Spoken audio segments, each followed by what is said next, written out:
Hello. I'm just reaching from my desk to get this going. Hello, you guys. Hey, we're working on lesson 9.5 alternating series test. We're going to determine convergence on series that maybe aren't always positive terms today. Up to this point, we've had a lot of positive terms. Let me get my mask off. I realized I am talking through a mask. Okay. So, on with the show. We have 4 examples we're running through today. Here is the theorem for alternating series test. It says that if our a sub n is greater than 0, then the alternating series would look like this, where you see an alternating pattern. If I have -1 to the first, I get -1. If I have -1 to the second, as n is changing, I would get +1, and -1 to the third would bring me back to -1, and -1 to the fourth, of course, brings me back to +1. So that indeed is an alternating pattern style.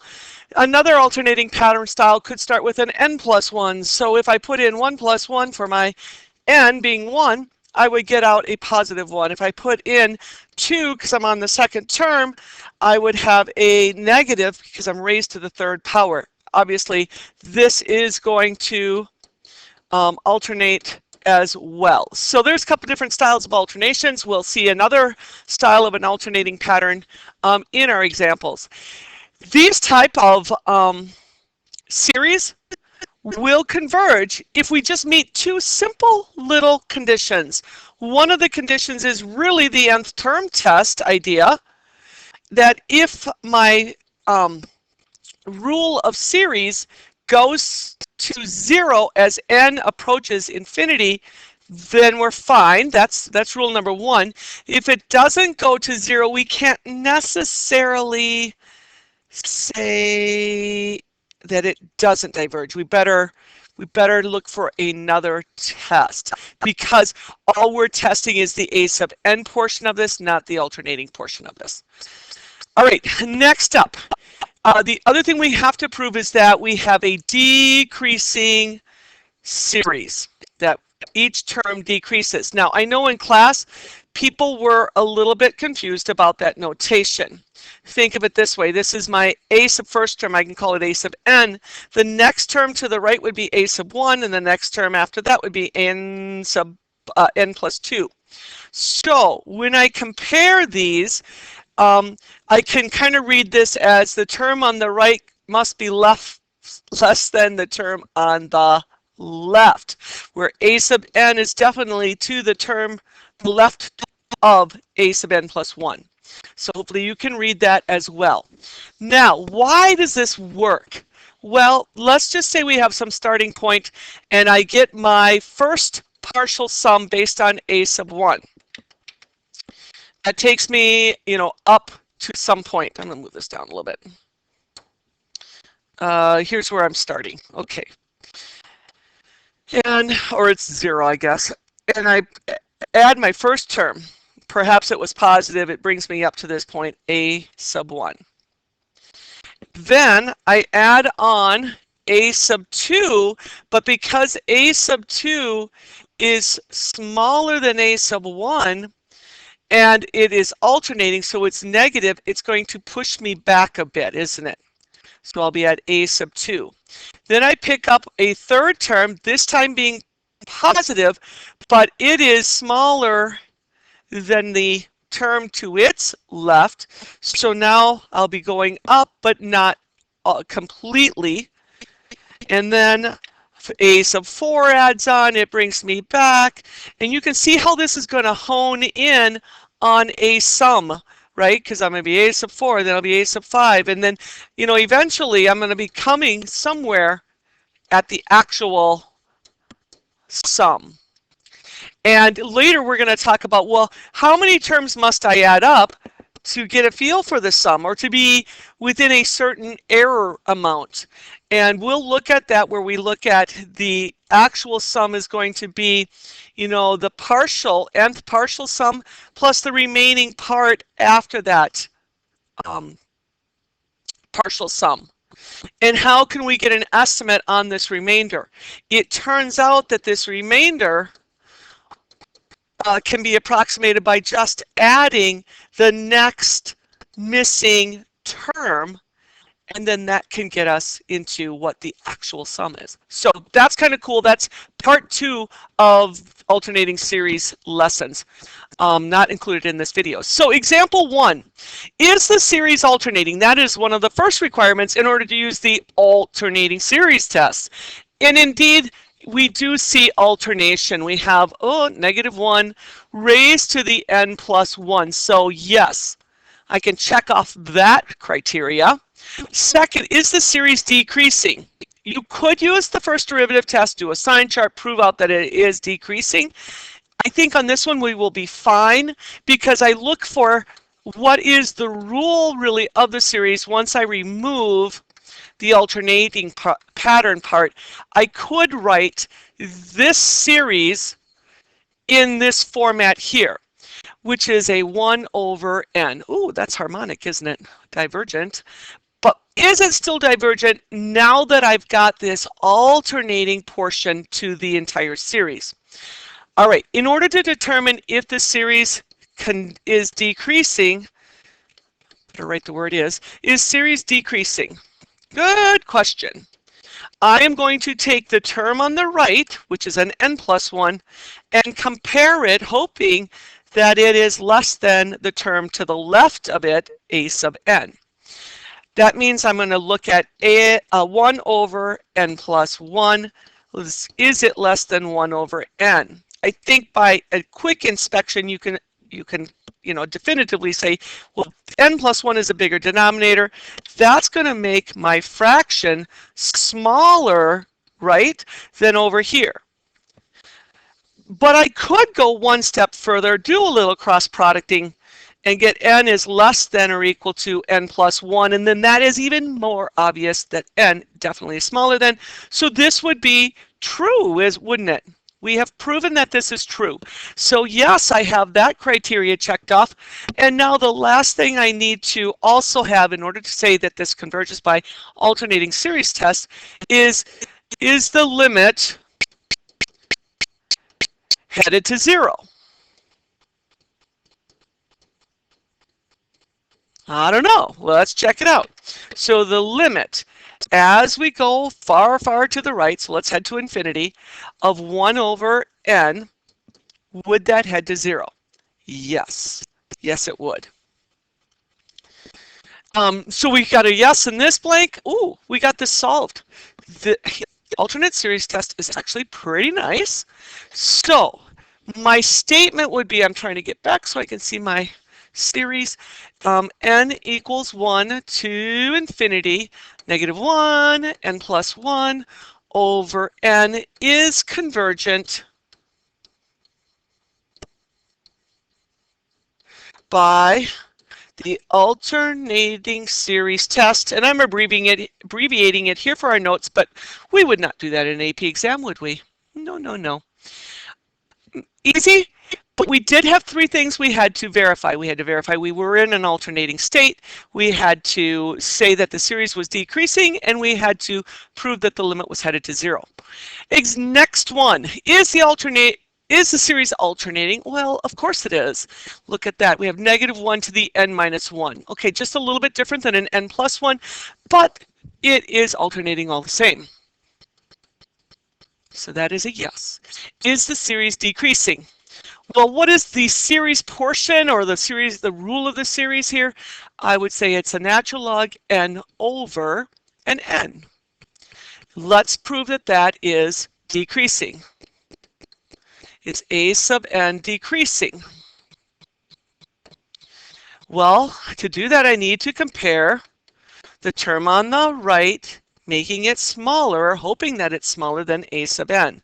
And to do that, I'm going to then, wherever I see n, put in an n plus 1. On the right-hand side here, it's just an n value.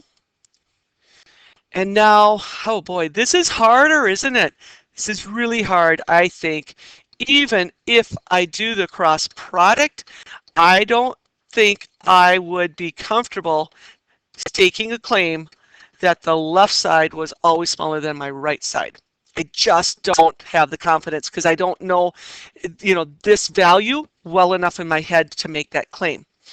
So I'm going to have to kind of abandon, I'm sorry to do this to you, but I think it's good to see these. I'm going to abandon that path, and I'm going to move over to a first derivative test. So I'm going to analyze my first derivative to see that it is decreasing. How are we going to do that? Well, I'm going to just say f of x, you know what, maybe I'll even go f of n. F of n is equal to natural log of n over n. Let's take its derivative, nothing more than the quotient rule, 1 over n times the bottom minus derivative of the bottom times the top, all over bottom squared. Got it. Simplify. N cancels n, gets me a 1 minus natural log n over n squared. We need to find our critical points. This is a good review of little AB stuff about critical points, increasing, decreasing functions. Critical points. Well, it could be found through the numerator, couldn't it? So I'm going to set 0 equals 1 minus natural log of n, adding a natural log n. I get 1. Now I have e raised to the first, giving me n. N equals e to the first, which is simply e, isn't it? Oh, that's a critical point. That's going to go on my sign chart. The other way we could have gotten to 0, or actually undefined, is through the denominator. When n squared equals 0, that would say when n equals 0. However, when I look back at my summation for my series, it starts at 1, so this is really irrelevant to us. Now, let's do a little sign charting. I'm going to just say it starts at 0. We really start at 1. And n equals e on my sign chart graph. So I get an f prime up here. I need to select a value. Something smaller than e, I'm going to select 1. Something bigger than e, I'm going to select 3. And now I need to decide, is f prime of 1 positive? And where was my f prime rule? This is my f prime rule after simplifying, right? So I have 1 minus natural log of 1 over 1 squared. 1 minus natural log of 1 is 0. That is 1, which is greater than 0. So plus gets the mark. It is positive. We know our function or our series is it's increasing. That's not good. We're supposed to have decreasing series, aren't we? Well, let's hope that this starts decreasing relatively soon. So let's look at 3. It'd give us a 1 minus natural log of 3. I'm checking back up here to my derivative over 9. Well, natural log of 3. I know that natural log of e is equal to 1, and 3 is somewhat bigger than e because e is 2.7-ish. So this has to be bigger than 1, and 1 minus something bigger than 1 would lead us into the conclusion that we are definitely negative. So now we pick up a descending series, or function in this case, but series for what our purposes that we need. So our series of, what was it? -1 to the n minus 1 natural log n over n decreases when n is greater than or equal to 3. Okay, that's important. You do need to note that. The other thing, okay, so do we have a decreasing series? Yes, when n is greater than or equal to 3. Is the limit headed to 0? That's our last thing we've got to prove. Let's do it. I don't think we did that already, right? Yeah, we went straight into decreasing. Okay, so does the limit, is the limit headed to 0? Good question. All right, to do that, we're going to analyze the limit as we head to the right of, what was it? Natural log n, that was so tough. Natural log n over n. Well, I do know that natural log n grows more slowly, grows slowly compared to n. This would go to 0. If you didn't believe it, I would get infinity over infinity. I could use a L'Hopital and do an analysis on a L'Hopital thing. And oops, n is going to go to 1. There we go. Now as we head to infinity, 1 over infinity is 0. So I could prove it using L'Hopitals to get there. Beautiful. It has all three things it needs. Therefore, conclusion. Our series that started at 1 goes to infinity, -1 to the n minus 1 of natural log n over n is convergent by AST. That was definitely the longest example today. Awesome. I'm trying to stay under 25 minutes for you. All right, third one. Write out the first few terms. Is the series alternating? Ooh, it's a cosine n pi over n to the 3/4. Remember, n to the 3/4 would be 4th root of n cubed, wouldn't it? Okay, so keep that in your mind. N pi, what the heck is n pi? Cosine of 1 pi. Cosine when n is 2 is 2 pi. Cosine of 3 pi, and so on, right? Cosine of 4 pi. I'm just having fun. All right, cosine of pi, that's -1. Cosine of 2 pi, that's 1. Cosine of 3 pi, that's -1. Ah, looky there. It does alternate. Yes! This is a fancy way, I could think of it as a fancy way, of having an alternating pattern. Cosine n pi, where n is whole numbers, right? Because that's how our series defines that counter, that n is like whole numbers. Now, there is another alternating pattern style with sine. You're like, okay, can we do it for sine? And you would suspect that it would be something like pi over 2, n pi over 2. Problem is, when n goes to 2, I'd have 2 pi over 2, and sine of 2 pi over 2 would be sine of pi, and that is 0, wrecking this notion of an alternating pattern. What we need is we can never allow n to be even there, so we build this such that that preceding multiplier is odd. And the way to do that is take an even number. Is 2n always even? Absolutely. And add 1 to it to switch it into an odd number. So this is also an alternating style. Might want to jot that one down. Put it up on the header of your page or something. Pause if you need to. It's going, it's going, it's gone.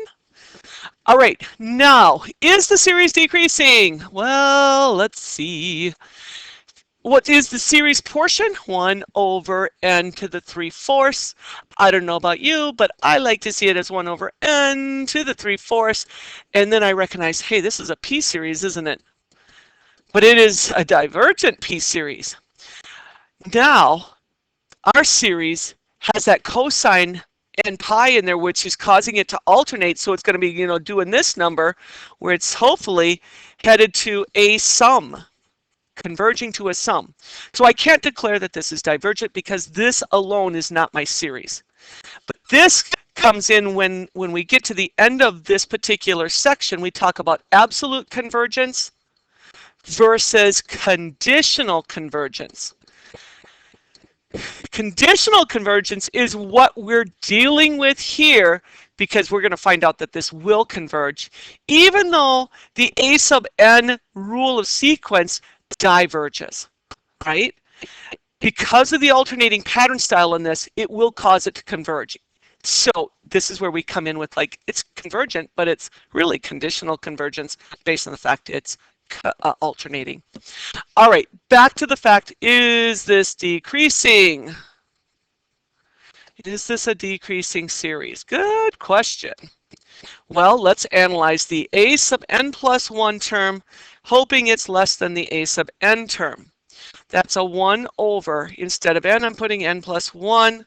It'd be what? 4th root cubed. Is that less than or equal to 1 over 4th root of n cubed?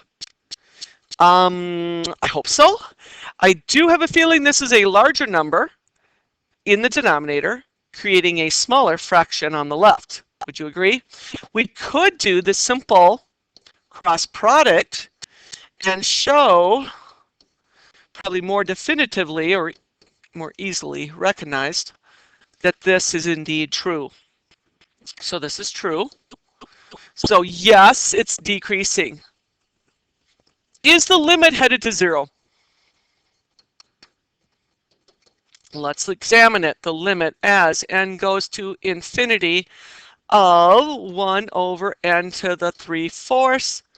Well, yes, indeed, that definitely will be heading to 0 as this denominator grows.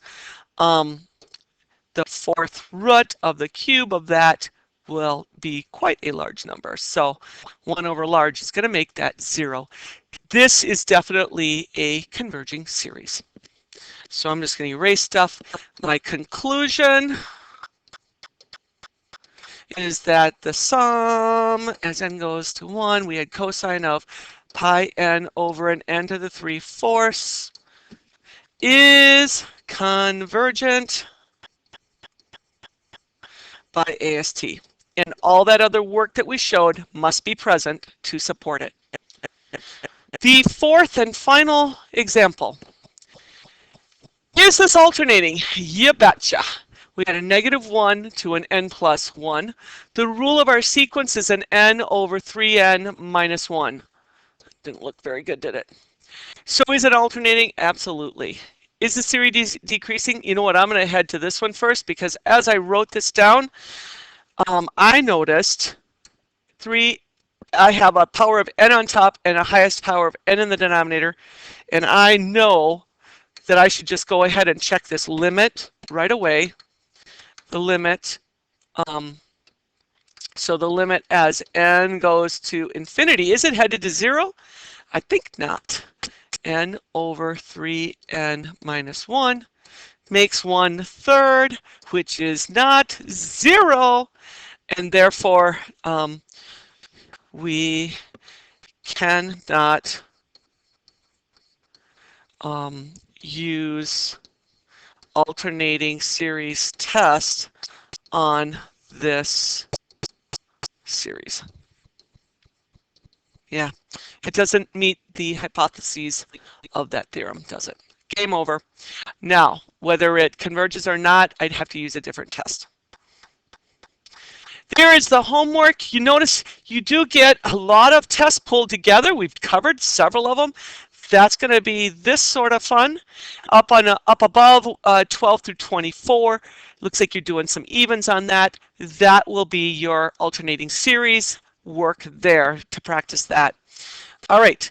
The second part is a different video. It goes through how we calculate this remainder. So go watch that next. Have a good day.